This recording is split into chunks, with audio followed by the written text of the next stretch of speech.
How do hospitals make money? A big chunk of their money comes from insurance. But the thing with insurance, as you guys know, there is all tons of different insurance providers and all tons of different plans. So a hospital doesn't necessarily get an X amount of money per patient. It gets X amount of money per patient based on what kind of insurance that they have. So lots of times they prefer people with better insurance because lots of times they pay out more. So the hospital does have a insurance preference, you could say, and they do have a patient preference when it does come to numbers because certain insurance plans pay out most. So then the hospitals would prefer to have those patients that pay more coming back or just being their hospital of choice. They want to garner more of those preferred insured patients so they can just make more money off insurance. Another thing is more procedures, more pay. So when it comes to procedures, tests, exams, all that kind of stuff, there is two charges that the hospital takes. There's a technical charge and a professional charge. So that's how the hospital gets paid from the government or insurances. They get these two payouts, a technical payout and then a professional payout. So the technical payout goes to the hospital. That's the big bulk of the money. And a professional payout, that's the money that the hospital pays to then the physician, the person reading the scan, doing the procedure. That's the payout to the person that's doing that, the healthcare professional or the group of people that are doing it. The hospital likes that technical pay a lot because they get a bulk of their money for that. It's like a fee that the hospital charges for a procedure, for whatever the tests are doing or whatever is getting done. And there has been talks of healthcare professionals trying to tap into that technical fee, which then becomes an issue because this is one of the biggest revenue generators for the hospital is this technical fee.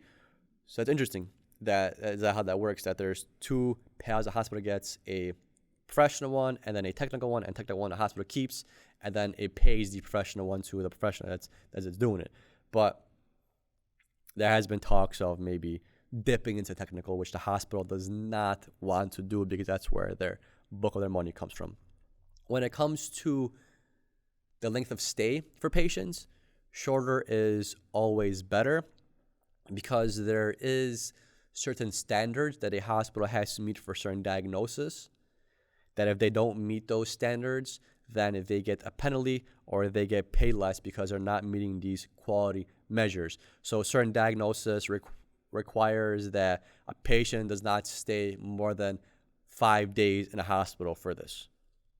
And if they stay 6, 7, that impacts the amount of pay that the hospital is going to get because they're not able to meet these quality measures. So you might be thinking, the longer the patient stays in the hospital, the more work has to be done for them. But that is not always the case because there is standard that the hospital has to uphold. And if they're not meeting those standards, they get penalized. So this makes sure that, hey, hospitals aren't just milking the insurance or milking the Medicare, Medicaid, government, or whoever is paying out for this care. So that's more of a level and more even playing field. But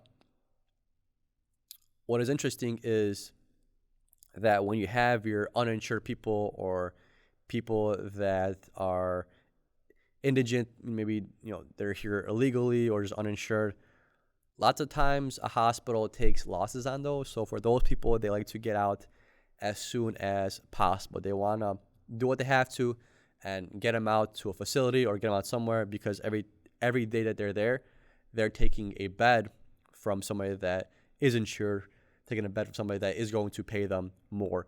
A little bit shady, but at the end of it, the hospital is a business and it does have to make its margin, does have to make its money.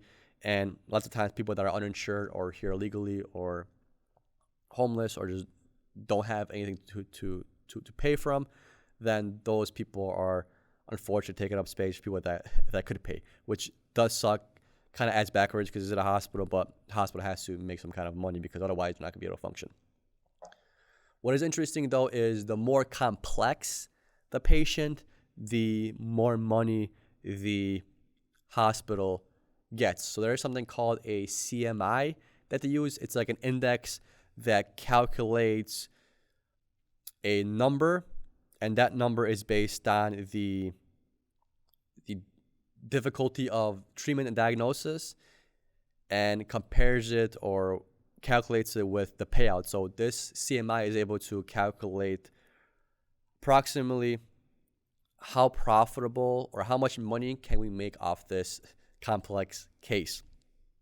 Those sound kind of crazy, but guys, everything is so algorithm based. Everything is leaning towards more AI. Everything is based on some kind of an equation. Even like what we type in on Google is an algorithm, all that kind of stuff. I'm sure you guys have heard a bunch about algorithms, but it's interesting to see that a hospital has its own algorithm of predicting how much money they can generate off a patient, which is insane. I'm sure it doesn't give them 100% a foolproof accurate number, but it gives them some kind of an idea. And the more complex the patient is, the higher this score is, and the more money they're able to get compensated for level of care that they have to provide.